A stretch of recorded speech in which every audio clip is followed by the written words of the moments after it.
대통령께서 이걸 떠넘긴다, 이런 표현은 적절치 않지 않습니까? 13차례나 지시를 했는데 밑에서 하나도 그렇게 안 하셔도 되는 따르셨잖아요. 겁니까? 안 따르셨잖아요. 아니, 그렇게 말씀하셔도 되는 거냐고요. 자, 그 다음에 의원님. 방역 문제 말씀드릴게요. 아니, 그렇게 말씀하셔도 되는 겁니까? 네. 그러시면 안 자, 되죠. 저한테 묻지 마세요. 제가 질의하는 시간입니다. 자, 아니, 질의는 좋은데 그렇게 말씀하시면 안 되죠. 그런 식으로 하지 마세요.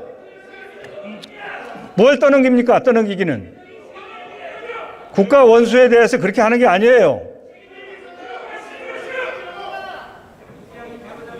아니, 품위를 지키셔야죠. K방역의 실패, 성공 기준이 있습니까? 예, 물론 있습니다. 무슨 기준입니까? 예, 얼마나 확진자가 나왔는지. 그래서 우리나라보다 심각한 나라가 있으면은 우리나라 국민들이 몇천 명이 죽어나가도 성공한 겁니까? 한 분이 돌아가셔도 상관이 있죠. 단 한 분이 한 분의 우리 국민이 돌아가셔도 상관이 있고요. 당연히 정부는 그걸 최소화하기 위한 노력을 하는데, 원래 이제 그 성패하면은 그것은 이제 이 절대 평가를 하는 경우도 있지만 대부분이 상대 평가 아닙니까? 그런 차원에서 우리 국민들께서는 아마 다른 나라들과 절대 평가, 상대 평가의 문제가 아니고요. 자, 제가 한 가지 예를 들어 드릴게요. 자, 자제분이 평소에 99점, 100점을 받는 실력이 있습니다. 자, 어느 날 시험을 봤는데 평균 점수인 70점을 받아왔어요. 잘했다고 칭찬하십니까? 글쎄요. 좀 더 잘해주기를 바라겠죠. 칭찬은 못하시죠.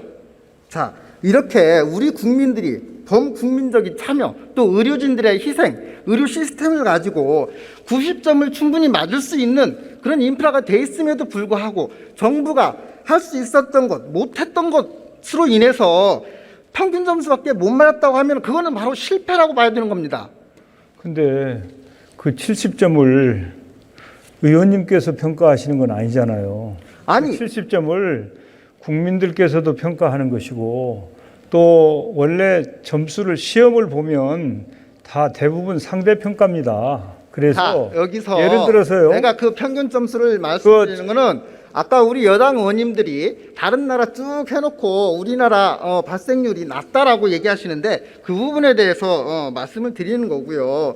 우리보다 상황이 나쁜 나라들은 왜 무시하십니까? 대만, 호주, 베트남, 뉴질랜드, 우리나라보다 발생률이 훨씬 적은 나라들이에요. 자, 그런 나라들하고도는 비교 안 하고, 자, 그래서 총리께서는 지금 백신 확보에 대해서 왜 늦었냐 질문에 다른 나라보다 확진자가 적어서 일부러 늦췄다. 일부러 늦춘 거 맞습니까? 제가 일부러 늦췄다고 말씀드린 적이 없는데요. 그러면은 백신의 중요성을 무시하셨습니까? 그런 적도 없고요. 제가 작년 6월부터 정부의 TF를 만들어서 백신에 관련된 정보도 수집하고, 또 백신 관련된 세계적인 제약회사들하고 협상도 하고 필요한 노력을 해왔는데, 정부가 그 일을 제대로 하지 않았다고 말씀하시는 부분에 대해서는 저는 동의할 수 없고요. 그리고 필요한 노력을 하셨다고 하는데 필요한 노력이 하나도 드러난 게 없고요. 지금 아니, 결과적으로 봐도 그 필요한 노력들이 결과로 이어진 게 없다라고 국민들은 판단을 하고 있는 겁니다. 자, 글쎄요, 국민들께서 그렇게 판단 안 하시는 것 같은데. 아니요. 예. 자, 아까 6월 달부터 백신 도입 TF 구성해서 열심히 일을 했다고 하셨어요. 근데 그 TF 중에 어떻게 구성되어 있는지 아십니까, 혹시? 정확하지는 않지만 대충 알고 있습니다. 어떻게 구성되어 있습니까? 예, 우리 질병청을 중심으로 했고, 또 외부 전문가들도 들어와 있고. 몇 명이나 들어가 있습니까? 제가 정확한 숫자는 말씀드리기가 어렵네요. 전체 몇 명입니까? 예, 하여튼 백신 TF가 전문가들을 망라하고 공직사회도 포함해서 대충 정확한 숫자를 제가 가지고 있지 않기 때문에. 자, 15명인데 그 중에서 민간 전문가가 2명이에요. 나머지는 다 공무원들입니다. 자, 이렇게 경직적으로 운영되는 TF에서 과연 어떤 전문성을 가지고 이 백신 도입이 검토됐는지 의문이 들고요. 자, 아까 우리나라 이제 확진자 방역이 어느 만큼 성공적이냐 자꾸 이제 얘기하시는데, 자, 12월 말 기준으로 우리나라 확진자 증가세가 몇 프로나 되는지 아십니까? 확진자 증가세 말씀입니까? 예, 12월 말부터는 증가가 이제 감소로 돌아서고 있죠. 12월 말 올 연초까지 계속 증가를 하고 있었잖아요. 그래서 12월 말에 2주간 아닙니다. 확진자 증가세가 크리스마스가 50%예요. 크리스마스가 피크이고 그 이후로 숫자가 줄고 있습니다. 12월 말 기준으로 2주간 우리나라 확진자 증가세가 50% 이상이고, 그 다음에 더블링 타임 아십니까? 더블링 타임, 확진자가 2배로 네네. 증가하는 예, 그런 적이 있죠. 예. 그 타임이 며칠인지 아십니까? 12월 말 기준으로 그건 제가 잘 모르겠습니다. 41일입니다. 이게 OECD 국가 중에서 급격히 이 확산세가 증가하고 있다는 걸 보여주는 수치거든요. 위험 국가 중에 4위를 기록하고 있다는 통계가 있습니다. 그래서 결론적으로는 지금 11월 중순 이후 우리 방역 성공, 이게 무너졌다고 봐야 되는 겁니다. 이거에 대해서 어떻게 생각하십니까? 예, 아직 속단하기는 이르다. 이제 저는 그렇게 보고 있고요. 여전히 이제 비교 대상을 누구와 할 거냐. 우리나라가 인구 규모가 5천만 명 아닙니까? 5천만 명 되는 나라가 100만 명, 2만 명, 200만 명 아니면은 500만 명 되는 나라하고 비교하는 것은 적절한 비교가 아니고, 이 국가 규모로 보나 여러 가지로 보아서 자꾸 OECD 여러 나라와 아전 인수격으로 유리한 나라에는 비교를 하고 유리하지 않은 나라하고는 또 비교를 하지 않고, 예. 이게 일정한 기준이 없이 그렇게 하시면 안 되고요. 예, 자, 물론 이제 그렇게 아까 하면 안 이제 되죠. 그다음에 예. 백신 문제 다시 들어가겠습니다. 상반기 중 백신 개발 성공할 수 있나요? 상반기예요? 예. 상반기 아니고 제가 아까 저 연말쯤으로 기대하고 있다고 말씀드렸는데요. 전문가들 의견에 의하면은 상반기에는 성공할 가능성이 없습니다. 자, 전문가들 의견에 의하면은 올 연말까지 백신 개발이 어렵다고 힘들다고 보는 것이고, 자, 상반기 중에 백신 개발이 국내에서 어렵다고 한다라고 그러면 해외 도입을 예전역부터 고려를 했어야 되는 거 아닌가요? 아니, 작년 6월부터 고려했지 않습니까? 작년 6월 7월부터 백신 도입을 고려해 왔고, 그래서 TF를 만들었지. 만약에 백신 도입을 할 생각이 없으면 그러면 TF를 왜 운영했겠습니까? 저희가 대통령 지시 사항이나 여러 가지 회의 내용 다 면밀히 검토를 해본 결과 해외 도입을 논의하기 시작한 게 9월 15일입니다. 그 부분에 대해서는 분명히 해두셔야 되고요. 자, 미국, 영국 등이 6월이면은 코로나 상황에서 벗어날 수 있다라는 전망을 하고 있어요. 6월에요? 네. 예. 이 부분에 대해서 저는 처음 듣는 말씀이고요. 작년 9월 15일에야 해외 도입 백신을 거론했다라고 하는 것은 믿을 수 없는 말씀입니다. 저는 당연히 6월, 7월에 해외 백신 도입에 대한 논의가 있었다고 이렇게 알고 있고요. 그러니까 그 부분은 뭐 나중에 회의록을 확인하시든지 하시면 될 것 같고요. 그리고 글쎄요, 다른 나라들이 6월에 극복하는 나라가 있으면 좋지요. 왜냐하면 우리 대한민국은 개방된 나라이기 때문에 사실은 전체 확진자의 한 10% 정도는 외국에서 들어옵니다.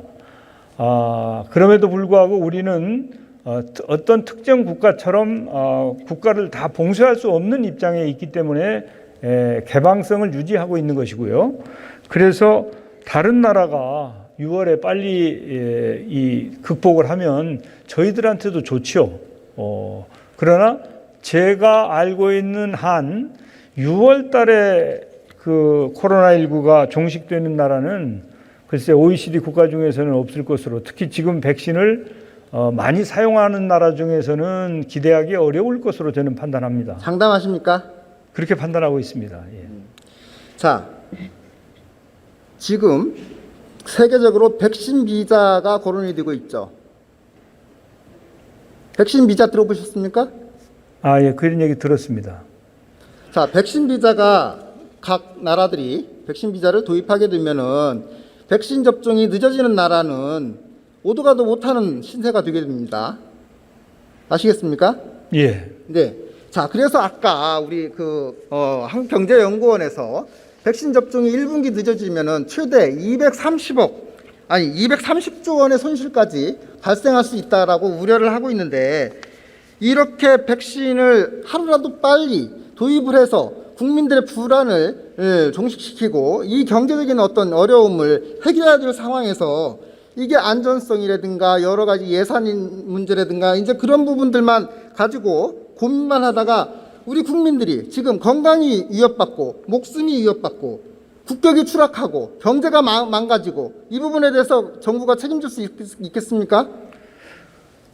의원님, 우리 정부는 K-방역을 철저하게 한다. 그래서 다른 어떤 선진국보다도 확진자 수를 줄이고 치명률을 낮춘다는 목표가 기본 목표입니다. 방역만이 전부가 거기에 아니잖아요. 더해서 방역은 이 게임 체인저가 될 수가 없다라고 전문가들이 계속 얘기를 해왔습니다. 잠깐만 제 말씀 들어보시죠.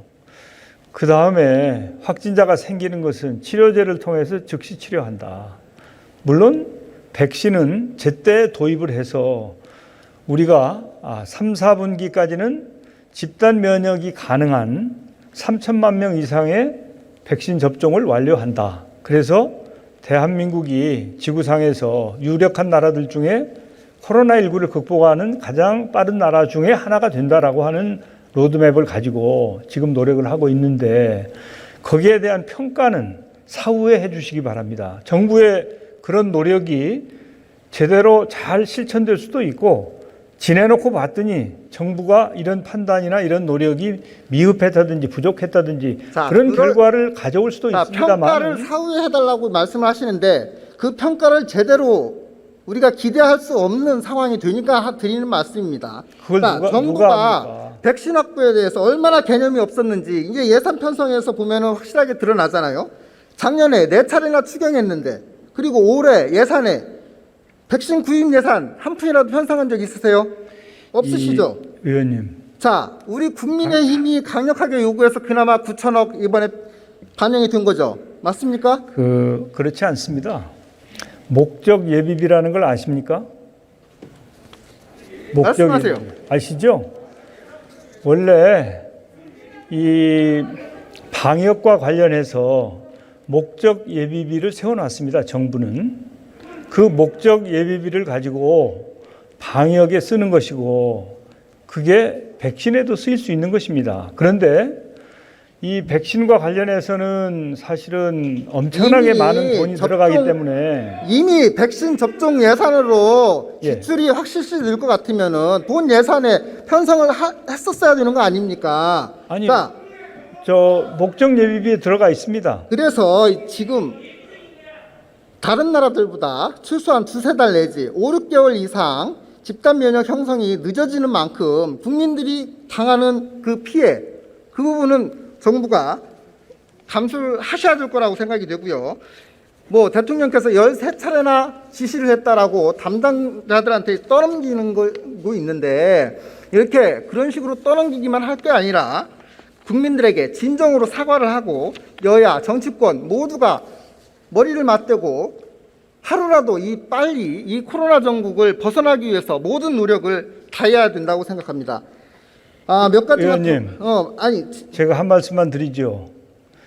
그 대통령님께서 백신과 관련돼서 지시를 한 것도 사실이고, 또 관심을 가지고 또 경우에 따라서는 적극 나서서 그 외국의 CEO와 통화를 하신 것도 사실입니다. 그런데 대통령께서 이걸 떠넘긴다, 이런 표현은 적절치 않지 않습니까? 13차례나 지시를 했는데 밑에서 하나도 그렇게 하셔도 되는 겁니까? 안 따르시잖아요. 아니, 그렇게 말씀하셔도 되는 거냐고요.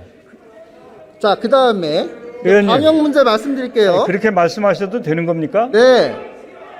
그러시면 안 되죠. 저한테 묻지 마세요. 제가 질의하는 시간입니다. 자, 아니, 질의는 좋은데 그렇게 말씀하시면 안 되죠. 그런 식으로 하지 마세요.